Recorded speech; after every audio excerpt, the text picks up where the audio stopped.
Fire away the goop that stands between you and the world right now. Fantasy resides where there is a platform that remembers one's task for this lifetime. Somewhere between the verse that accentuates that one's belongings do not match the kind of world that is viewed by the rest. They are functioning at half capacity that shows the world that hope is lost. This is returning to them in the ways they despise the most about what they see and experience in their life. They are crippled by their very own hands and no longer can validate right from wrong. The most pleasurable things they find in life right now resonate from the doom that they wish to validate according to their own ego's liking.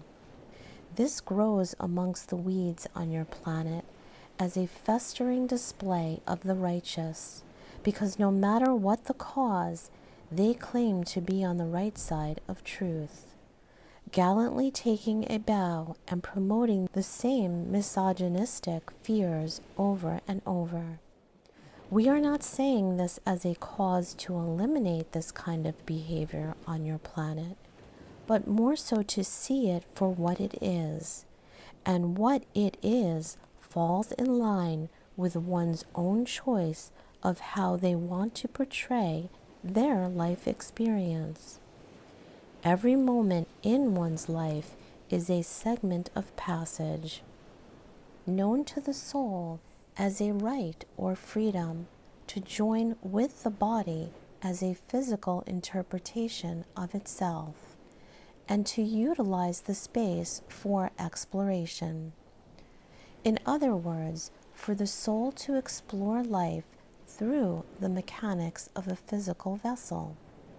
For instance, a craft or specialty of one's soul remains dormant as long as there is resistance within the segments or moments of one's life.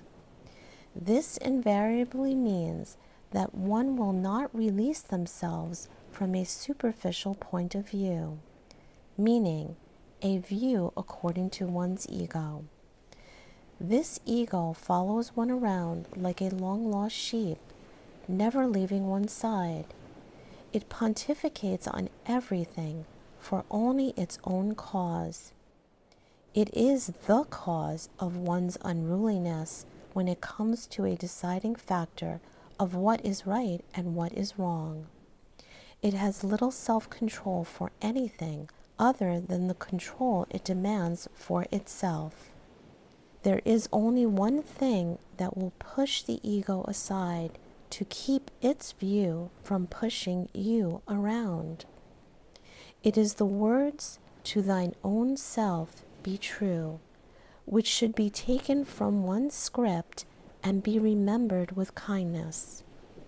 The self that requires to be worshipped from afar lives in a world which is not discreet for the integrity that the soul embodies. It is the body that requires this recognition from the ego's point of view. In order to have closure for this recognition to taper off in one's life, a breeze must be constructed in one's mind, better known to you as to take a breath, encouraging a space in time where nothing can or does exist. In that moment, the soul feeds the body, so to speak, with the breath, without any interruption. It is within that space where the bond of life itself is formed and perpetuates from. The ego cannot be heard within the breath, within that bond. It is unshakable. It is the bond of all that is one with all.